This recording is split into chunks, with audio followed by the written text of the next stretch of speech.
السلام عليكم، مرحبا بكم في بلا بلا فيلم. نتمنى تكونوا بخير وعلى خير. اليوم غادي نستقلوا سفينة الخيال العلمي باش نعاودوا نرجعوا لديك العالم ديال إيليان، وحش الفضاء الفتاك اللي الدم ديالو اسيد تيذوب الحديد. في الجزء الاول تكلمت لكم على اصل الفكرة ومواليها وكيف تم تطويرها والصعوبات اللي لقى المخرج ريدلي سكوت وليكيب ديالو اثناء التورناج. في هذه الحلقه هذه غادي نهضر لكم على الفيلم، غادي نعاود لكم القصه بالتفاصيل، يعني اللي مازال ما شافوش يمشي حتى يشوفوا. وللتذكير فيلم إيليان الأصلي من إخراج ريدلي سكوت في 1979 هو اللي عطى الانطلاقة للفرانشيز سلسلة الأفلام ديال إيليان اللي خرجت من بعد واللي ديجا تكلمت عليها في الجزء الأول. والأحداث واقعين في واحد المستقبل اللي ما بعيدش بزاف واللي هو عام 2122. الإنسانية في هذه الحقبة الزمنية تمكنت من غزو الفضاء واكتشاف الكواكب بفضل التطور العلمي والتكنولوجي.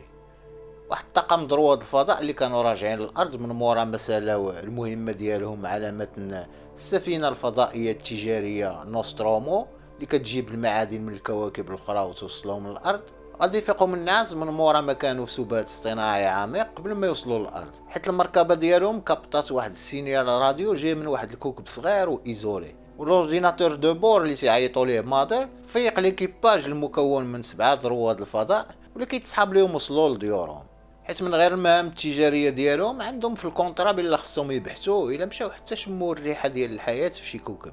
وباركر المهندس اللي تيلعب الدور ديالو يافيت اوتو، صاحبو بريت تكنيسيان اللي تيلعب الدور ديالو هاري ستانسون، غاديش يعجبهم الحال حيت باغيين يرجعوا في حالهم لديورهم وما فيهم ما يزيدوا شي خدمه اخرى على داكشي اللي ديجا داروا ومحالش واش غادي يتخلصوا عليها.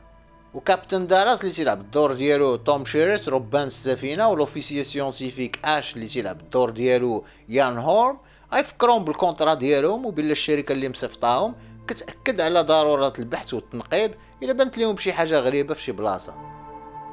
وغيستقلوا واحد المركبه صغيره ويفصلوها من السفينه الام نوسترومو اللي فيها مركز تكرير المعادن، ملي غيبغيو ينزلوا في الكوكب اللي جاي منه السينيال غيوقع لهم واحد لاكسيدون والمركبه غادي تاكلها، وغيصدقوا قاسمين ليكيب على جوج، باركر وبريت واش معاهم ليوتنون ريبلي اللي كتلعب الدور ديالها سيغورني ويفر غيبقاو في المركبه باش يصاوبوها، وكابتن داراس غيدي مع ليوتنون سيغون كين اللي تيلعب الدور ديالو جون هيرز، ولامبر البيلوت اللي كتلعب الدور ديالها فيرونيكا كارتوايز باش يمشيو للبلاصه اللي يجي منها السينيال يشوفوا شنو كاين. طاقم سفينة نوسترومو واخا ما عندناش عليهم بزاف ديال التفاصيل، باين عليهم متفاهمين حيت فيخدموا مع بعضياتهم في العديد د المهام ما عدا لوفيسي سيونتيفيك اش اللي ما واضحش وما عندهمش معاه بزاف وغادي نعرفوا علاش من بعد. المهم كابتن داراس واللي معاه اللي مشاو يقلبوا على منين جاي السينيال غيلقاو جاي من الحطام ديال واحد المركبه فضائيه اللي مبدله على داكشي اللي مولفين ومحاش واش مصايبها بنادم، وغادي يدخلوا للداخل يكتشفوا واش كاين. والفضول ديالهم غيتزاد ملي غادي يلقاو واحد المخلوق فوسيليزي محجر داير في الشكل بحال بنادم غير هو ضخم الجثه وطويل فيه شي 4 متر ولا اكثر، عنده واحد الراس مبوقل كبير وتيخلع وصدرو مفرقع بحال الا خرجت منه شي حاجه من الداخل. وكاين اللي ديجا توغل في الفيسو غيلقى واحد البلاصه فين محطوط بزاف د البيض اللي كبير في الحجم، يعني داكشي اللي تيخرج من بعد ماشي في اللوز. وملي غيقرب من واحد البيضه غادي تبدا تحل بشويه وغير غادي يطل يشوف شنو لداخل، على غفله واحد العجب عنده قزيبه وليصابع طوال غيطير ليه على وجهه يلصق في الكاسك اللي دغيا غادي يدوبو باش يلصق ليه في وجهه ويتلوى ليه على عنقه. وهذا العجب تيعيطوا ليه ذا فيس هاجر اللي نقدروا نترجموه بالعجب اللي تيعنق الوجه. دالاس ولامبر اللي ما فهموا والو ملي لقاو صاحبهم في هذه الحاله ومغيب غادي يرجعوه للمركبه، وريبلاي ما غاديش تبغي تحل لهم الباب حتى يبقاو في الحجز لمده 24 ساعه على حساب الريغلومون، حيت ما عارفين شنو لاصق ليه في وجهه ويقدر يعاديهم. ولكن اش اللي بدا تيتصرف بغرابه غادي يحل لهم الباب بلا ما يديها في التعليمات، وريبلاي ما غاديش يعجبها الحال وغادي يدخلوا كاين لانفيرموري باش يحيدوا ليه العجب اللي في وجهه. ملي غادي يبغيو يقطعوا واحد من اللي صاب هذا المخلوق غيخرج منه واحد لاسيد اللي دغيا غادي يذوب الارض وينزل تحت المركبه، واش غيحبس داكشي اللي كان تيدير باش ما يصدقوش قاتلين كاين ويزيدوا يخرجوا على المركبه اللي مازالين تيصايبوا فيها، وغيجلس يتسنى التعاليم ديال الاورديناتور دو بور مادر. من مورا هادشي اش غيلقى ذا فيس هاجر طايح في الارض ميت من مورا ما انفصل من الوجه ديال كاين اللي باقي مغيب، وغياخد الجثه ديال المخلوق ويبدا يتفحص فيها وهو ماكسيتي وعلى وجهه علامات الاعجاب بهذا السبيد اللي ما مفهومش. من بعد ما صلحوا المركبه ديالهم ليكيباج غادي يرجعوا للسفينه الام نوسترومو. واحد الوقيته كاين غادي يفيق من القلبه باقي مخرمش شويه ولكن في صحه جيده على ما يبدو، وغادي يعجبهم الحال ويتجمعوا باش ياكلوا اخر وجبه كاملين قبل ما يرجعوا للسبات الاصطناعي العميق يكملوا نعاسهم. واثناء الوجبه غنلاحظوا بلا اش حاضي ما كاين وتيتسنى شي حاجه توقع. واحد الوقيته كاين غيبدا يكحب بحال الا وحل ليه شي حاجه في حلقه، والكحبه غادي تزاد وهو غيبدا يترطى ويتلوى في بلاصتو وصدرو يبدا يتنفخ وكأن شي حاجه باغا تخرج منه، وصحابو اللي دايرين به شادينو ومخلوعين، وعلى غفله غادي يتفرق عليه صدرو ويخرج منه الراس ديال كزينومورف اللي دغيا غادي على قدام الطاقم اللي بقاو غير حالين فمهم وما فاهمين والو.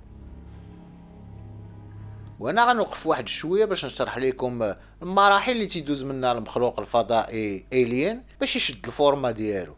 في الاول تيكون بيضه جايه من شي بلاصه غنكتشفوها من بعد. في وسط من البيضه كاين ذا فيس هاجر، العجب اللي تيعنق الوجه وتيخلي بالضرب في جسم الانسان كتكبر وكتولي تشيست بارستر، ومن بعد كتخرج ليه من صدرو على شكل بيبي كزينومورف اللي من بعد تيبدل الجلده ويبدا يكبر تدريجيا في الحجم وتزاد القوه ديالو باش يفسك بالبشر ويستعملهم كأداة للتوالد. واثناء الكتابه ديال السيناريو الين كانوا واحدين في كيفاش يطلعوا الوحش للمركبه، ورونالد طاحت عليه الفكره ديال ذا فيس هاجر في نصاصه الليل واقترحها على دين اللي عجبته بجد، وهي اللي خلات الفيلم ديال ايرين يتدار. لحقاش شي مسؤولين في شركه الانتاج كان بان لهم السيناريو ديالو ضعيف، غير هو فيه واحد الفكره اصليه مفاجاه فريده من نوعها اللي هي ذا فيس هاجر اللي غادي يولي تشيس بارستر ومن بعد كزينومورف وغادي يخرج الكاين من صدرو. وزادوا تويشيات اخرين باش يزيدوا يزينوا السيناريو، والفيلم اللي كانوا كيعتبروه كلاس بي رجع كلاس ا. وهاد لا سيكونس اللي فيها كاين تيسرطا دايرين به صحابو وشنو وقع ليه، الحاجه اللي زادت زينتها وردتها اكثر فعاليه في عين المشاهد هي انه المخرج ريدلي سكوت ما قالش للممثلين شنو تيتسناهم، ما قالش لهم شنو غادي يوقع لكاين، خلاها مفاجاه. وديك الفزع والخوف اللي كان مرسوم على وجوههم كان ردة فعل طبيعيه ملي كاين تفرق عليه صدرو وخرج منه العجب. هذا من جهه. نرجعوا دابا للنوسترومو ليكيباج ديالو اللي من مورا ما لاحوا الجثه ديال كاين في الفضاء تقسموا لجوج الفراقي باش يقلبوا على الوحش واللي ديجا بدل الجلده وكبر في الحجم وفيه الجوع. وغيبدا بريد هو الاول اللي كان تيقلب على جونز القط اللي معاهم، ومن مورا كابتن داراس حتى هو.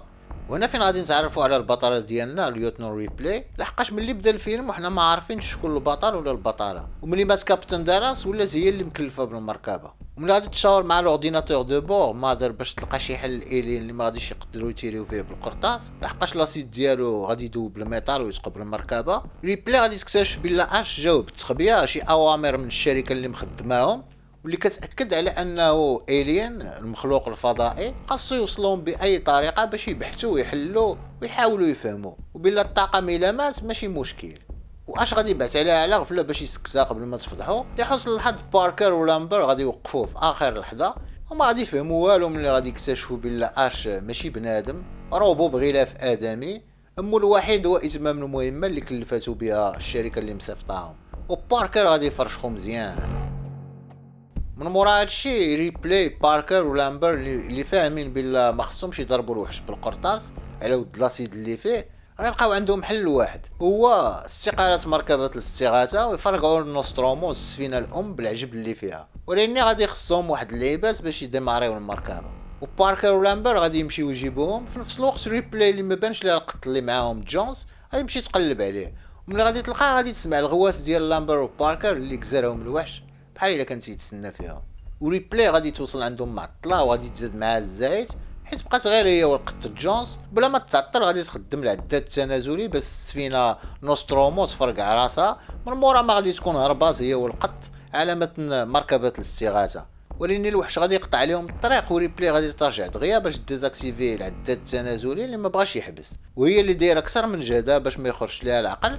غديرها ربحه ولا ذبحه وترجع لمركبه الاستغاثه وما غاديش تلقى بوعو تيتسناها الطريق خاويه. وفين مشى بوعو في نظركم؟ ودغيا غادي تحل الباب د المركبه اللي كان مسدود وتطلع وديماري وغادي تزاق بثواني قليله قبل ما يتفرقع كلشي.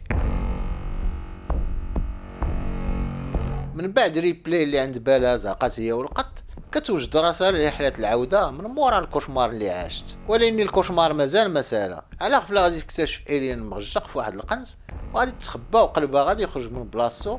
في نفس الوقت غادي تلاحظ بلا الوحش ثقيل في الحركه بحال الا فيه النعاس، وبلا ما تعطل غادي تلبس البدله الفضائيه ديالها، تسلح وتربط راسها في واحد الكرسي وهي كتغني باش تحاول تكالما شويه وتصدق ليها البلان اللي بان ليها. من بعد وهي كتغني غادي تزعم وتفيق ايرين اللي ما كان باغي حتى شي حد يبرزطو، غادي تطلق عليه واحد الغاز باش يخرج من بلاصتو وغادي تسعرو، وملي غادي يخرج في الوقيته ملي غادي يبغي يتلاح عليها ريبلاي اللي لاصقه في الكرسي غادي تحل الباب د المركبه والوحش غادي يتجر لبرا، ولكن في اخر لحظه غادي يشد بيديه وضفارو في الكادر د الباب، وريبلاي في البلاصه غتيري فيه بواحد الفردي فيه حربه مربوطه فيها قنبه وغيطلق من الكادر، ولكن غيبقى معلق في القنبه ملي تسد الباب د المركبه على الفردي اللي تكوانسه، وغيبغي يرجع لداخل من واحد الجعبه. ساعه ريبلاي دغيا غادي تخدم الموتور د المركبه اللي غادي يقطعوا القنبه ويصيفطوا ايرين يعوم ويتعلم شقلايبه في لو فيد دو ليسباس، في الفراغ الفضائي، لاباس ما عندوش جناوح. وريبلاي اللي بدات كترجع فيها الروح من مورا ما تاكدات بلا بوعو مشى في حالو، غادي تسجل واحد الميساج تيشرح شنو وقع لسفينه نوسترومو والطاقم ديالها قبل ما ترجع هي والقط جونز للسبات الاصطناعي العميق باش يكملوا رحله العوده الى كوكب الارض. هذه هي النهايه ديال إيليان الجزء الاول. هذا الفيلم صدق وحقق ارباح هائله وحاز على عده جوائز من بينها الاوسكار ديال افضل مؤثرات بصريه في 1979 وافضل فيلم الخيال العلمي في ساتورن ووردز اللي هو فيستيفال الافلام الخيال العلمي. والشخصيه ريبلاي اللي كتلعب الدور ديالها سيغورني ويفر ولات شخصيه محبوبه ومرموقه وكتمثل ذا فيميل هيروين ليدر، القائده البطله عن جداره واستحقاق، وانسبيرات العديد ديال بطلات الافلام اللي جاو من بعد. وبالنسبه لي الشخصيه ريبلاي وحده من اروع البطلات اللي صنعت السينما، وغادي تزيد تطور وتزاد عمق في الجزء الثاني حتى نشرح لكم علاش من بعد. والمخرج ريدلي سكوت كان باغي يساليه بطريقه اخرى، واخا ريبلاي غادي تيري في ايرين في الاخر غادي يبقى في المركبه وغادي يقتلها، ومن بعد غادي يقلد الصوت ديال كابتن دالاس اللي مات في الاول هو يتصل بالكارتيه جينيرال، وسيغمون من بعد غادي يوصل الارض وغادي ينوض الروينه. والمنتجين ما اتفقوش معاه، ما عجبتهمش النهايه المظلمه اللي تنتصر فيها إيليان وخلاو النهايه اللي بقات فيها ريبلاي حيه. سيغمون كانوا عارفين بلا مازال غادي يكملوا في القصه ديال إيليان وما خصهمش يقتلوا البطله ريبلاي اللي هما اللي اقترحوها، لحقاش السيناريو في الاول كان غادي يكون فيه بطل، والمنتجين اكدوا على انه من الاحسن تكون بطله باش الفيلم يزيد يتميز وما غاديش يضحيو بها من مورا هادشي كامل. ومع الوقت رجع فيلم إيليان الاصلي عن كلاسيك ديال السينما اللي ساهم في تطوير النوع الفرعي ديال الخيال العلمي هورر ساينس فيكشن، الخيال العلمي المرعب. وفي سنة 2002 حطاتهم مكتبة الكونغرس الامريكي تسجيل الفيلم الوطني نظرا للاهمية ديالو الثقافية.